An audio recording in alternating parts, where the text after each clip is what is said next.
Yo, Snow, they came around looking for you the other day. Word, bust it.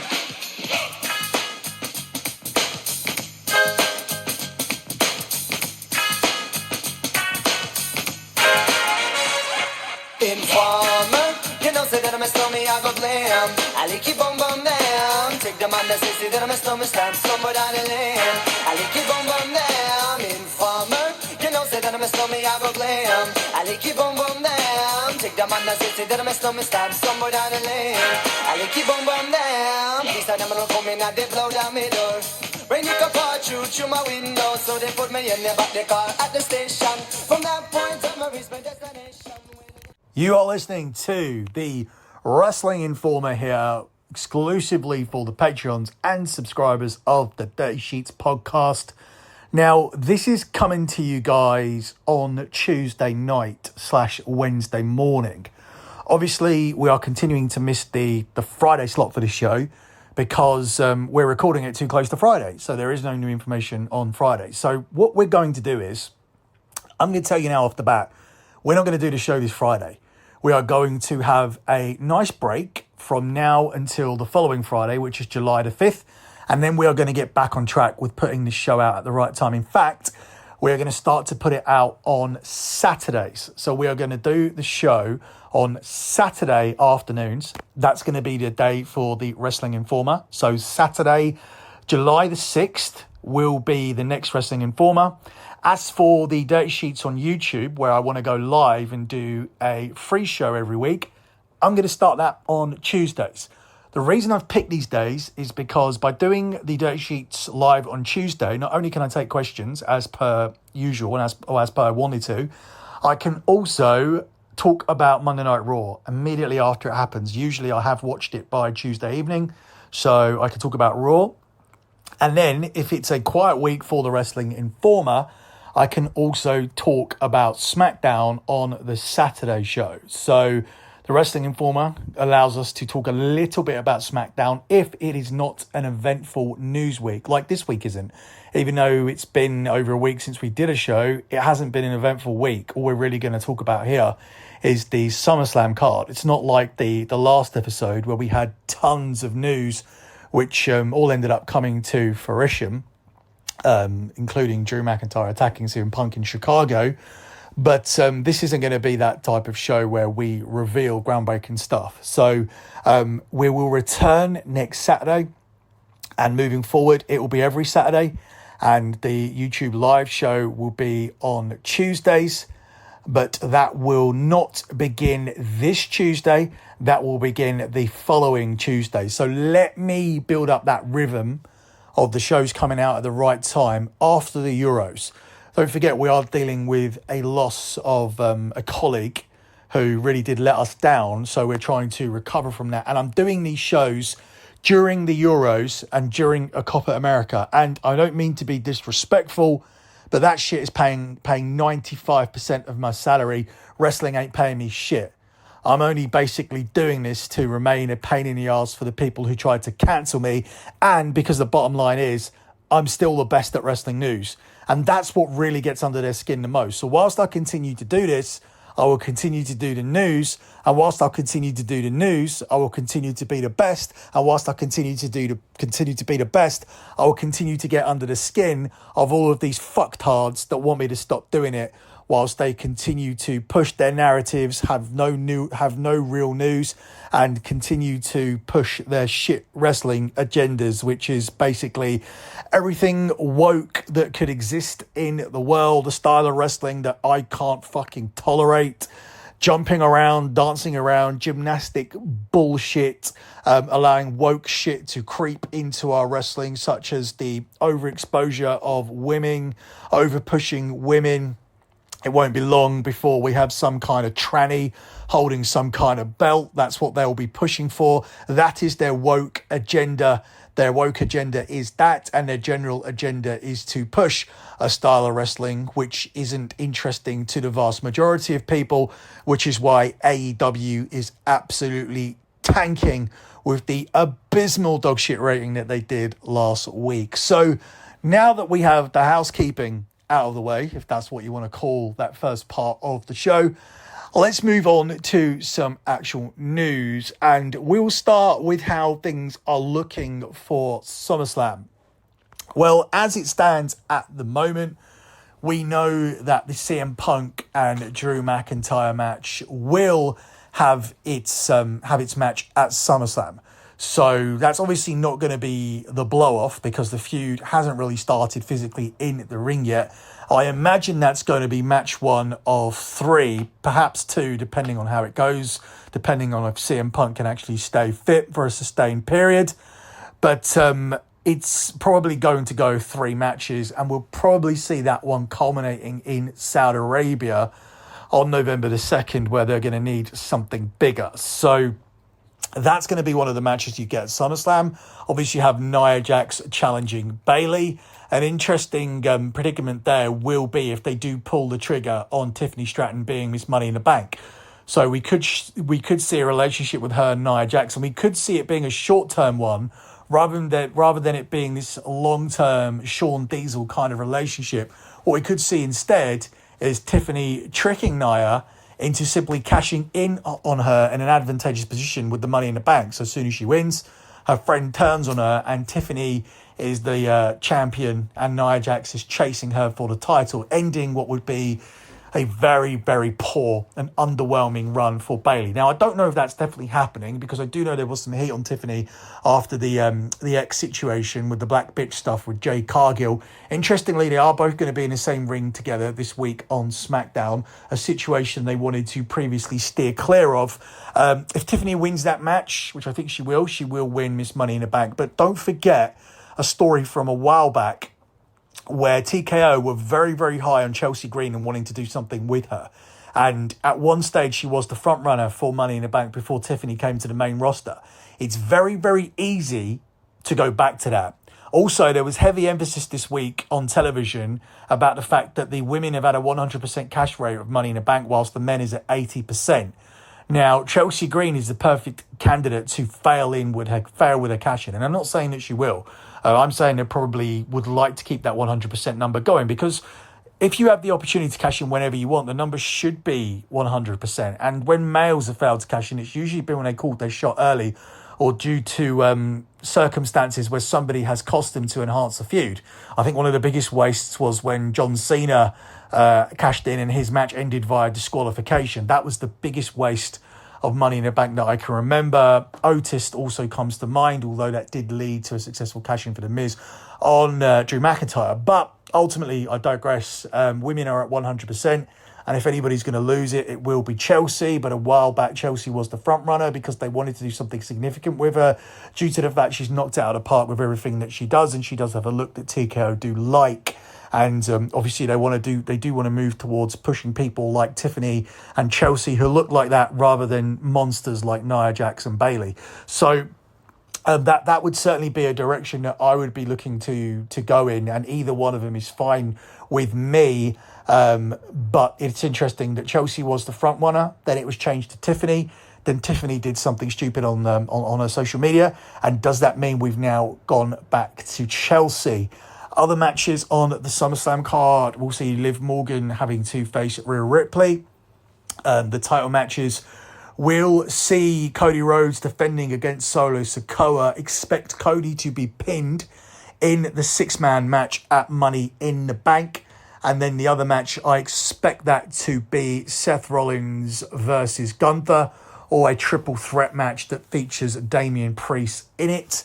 Do not be surprised if Gunther's title win is held off till the Berlin show, where Gunther can win the championship in Berlin. So something that you could do at SummerSlam would be to have Damian Priest pinned in the triple threat match and have Seth Rollins lose the championship to Gunther at Bash at Berlin. So I don't know whether that means that Rollins wins the title and Priest gets added to the match and takes the pin again, or whether Priest somehow comes away with his title from that match and is simply added to the triple threat. I'm not exactly sure how that happens. I don't think it will be a triple threat. I think the stipulation that was laid out on Raw this week pretty much makes it clear that Priest is moving into a feud with the Judgment Day. He will leave the Judgment Day, and that's the direction that we're going in, opening the door for 2 matches between Seth Rollins and Gunther. where Seth could possibly win the first, and they pull the trigger with Gunther winning the belt in the second match. Although that's not confirmed information, all we do know at this stage is that Gunther will be involved in the main event and title match in Berlin. That may seem somewhat obvious, but nothing's obvious when it comes to this company. For a large period of time, it seemed obvious that CM Punk and Drew McIntyre would be the title program, and now they're costing each other things left and right, with CM Punk costing Drew the belt, Drew beating CM Punk in Chicago, Punk obviously costing him the belt again at Money in the Bank, and now it would be seemingly Punk's turn to chuck Drew McIntyre off the ladder at Money in the Bank. So that's kind of mainly what we have for SummerSlam. An interesting change from SummerSlam, well, it looks like a change, is Bron Breakker and his one-on-one match with Sami Zayn now being at Money in the Bank, where it looked like they were building up towards a four-way. Try to find out what's happened with that, trying to get some clarity before the next show as to why they've moved in that direction, or whether they're still going to be building up towards a fatal four-way. I guess by the time we actually do the next show, we will know, because we'll be recording it on the day of Money in the Bank. That will be your next Wrestling Informer. So on that weekend, you'll get both a preview for Money in the Bank and an episode of the Wrestling Informer leading into Money in the Bank. So everything there works out perfectly, works out nicely. The last thing I want to talk about, and I did say it was a quick show, is this situation with Indianapolis. Expect more of these big money deals and big money announcements. I would not be surprised if the New York market is next to secure that it has multiple pay-per-views coming up. We do know that New York, based on what I said on the show, are going to be hosting 5 of the next 20 WrestleManias. That does seem like a huge deal to be done already.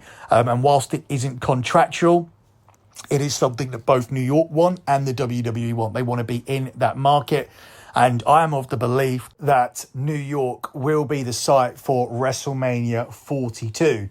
Now, that doesn't mean that Indianapolis is going to be the site for WrestleMania 43. Now, a lot of people have seen this announcement and thought, okay, Vegas 41, Indianapolis 42, meaning that Indianapolis would host a host a Royal Rumble just before Vegas, and then immediately the next year they would end up getting the WrestleMania. That isn't how the deal is structured. This is a long-term deal. So my understanding is that the Royal Rumble will take place first. Then it will be the SummerSlam. But it won't be SummerSlam 2025, where they have 2 events in the same year. It also won't be SummerSlam 2026, because we already know that one is going to Minnesota.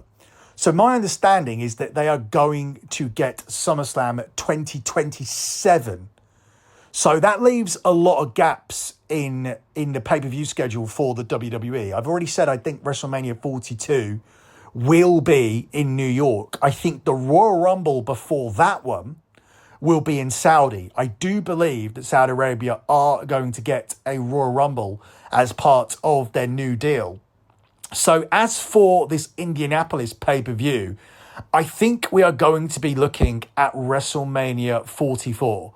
That's what I think we're going to be looking at. I think when we have the SummerSlam in 2027, we are going to be looking at the 2028 WrestleMania being in Indianapolis, and being the WrestleMania that comes at the end of this deal. So I'm thinking it's going to be Vegas 2025, New York 2026, undecided for 2027, and Indianapolis in 2028 after they've had SummerSlam in 2027 and the Royal Rumble in 2025. So 2026 is going to be a gap year, I believe, for Indianapolis, where we are going to see Saudi Arabia have the Royal Rumble, where we see WrestleMania being in New York, and we're going to see the first 2-night WrestleMania taking place in the Minnesota area. That's how I believe that this is going to play out based on the information that I've been given to this point. That does leave a lot of gaps to do yourself a big international pay-per-view. That leaves SummerSlam open to doing an event at Wembley Stadium. Perhaps there is a wait and see situation when it comes to AEW. Are AEW going to give up their summer Wembley spot next year after the epic failure that All In is set to be based on the current ticket sales situation? Are AEW going to give up on doing Wembley, opening the door for WWE, or will WWE take it to the Tottenham Hotspur Stadium? I am of the belief that WWE will be considering a European stadium for SummerSlam 2025 simply because of the rental costs. With football stadiums not being occupied during this time, and with SummerSlam, funnily enough, now being very early in the month, is that a deliberate ploy from the WWE? Because remember, they did it last year too. Is this a ploy from the WWE to be able to secure themselves a huge soccer stadium in Europe for a very cheap price? So they won't be doing it in the soccer season. They'll be doing it in the pre-season, which opens up the door to the Stade de France, opens up the door to the San Siro, opens up the door to Tottenham Hotspur Stadium, opens up the door to Wembley Stadium, probably not Old Trafford because it's a shithole.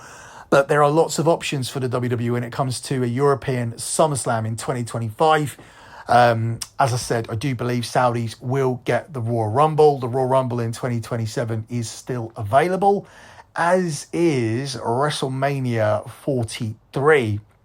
So none of this is 100% information. It's not nailed on until it's nailed on. Remember, a few months ago, Minnesota were promised WrestleMania to the point where the governor, a high-standing individual, went out publicly and said that they were on the verge of announcing a huge event. And to save face, they had to announce SummerSlam super early. I'm not expecting big early announcements years ahead of time for Indianapolis or future Minnesota events, or for New York to say that we are getting 3 pay-per-views and they're going to be at this time and this time.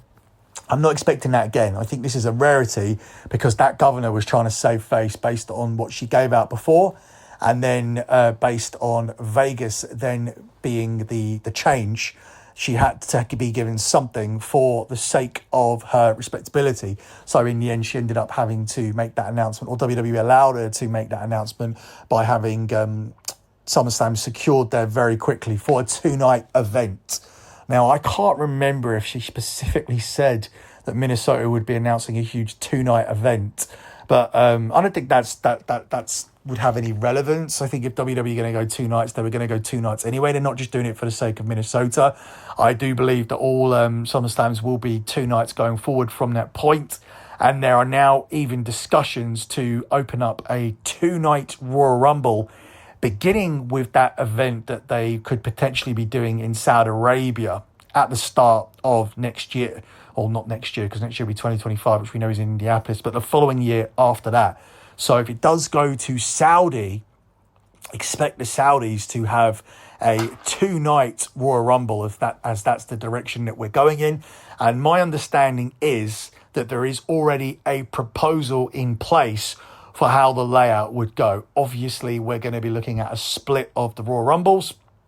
And obviously, the men's Royal Rumble is going to be the one that people are going to want to go to. So I think the only way that would be done, the only logical split for that would be to have the main men's title match on night 1 with the women's Royal Rumble, and to have the other men's title match, the lesser title, which would be the one that Priest has at the moment, accompanied with the men's Royal Rumble. I think that would be the only potential direction that you could possibly go in. I can't think of any other way that WWE would have that structured, but I don't think there's any other event. You can't even say it about WrestleMania. You certainly can't say it about SummerSlam, where it would feel more lopsided. When you think of the Royal Rumble, I don't care what any woke twat tries to tell me about how far women have come. You think about the men's Royal Rumble. You think about Stone Cold Steve Austin winning that thing 3 times, Hogan winning it twice, Ric Flair lasting all the way, Chris Benoit winning it from number 1 and then killing his family. That's what you think about when you think about the Royal Rumble. You don't think about the women's Royal Rumble. You don't now. You never will. Now, then, and forever, the women's Royal Rumble won't mean shit compared to the men's Royal Rumble. And that's not my opinion. That's just a fact. So that's it for me and this edition of the Wrestling Informer. As I said, we'll be back next Saturday. Until then, thanks for listening.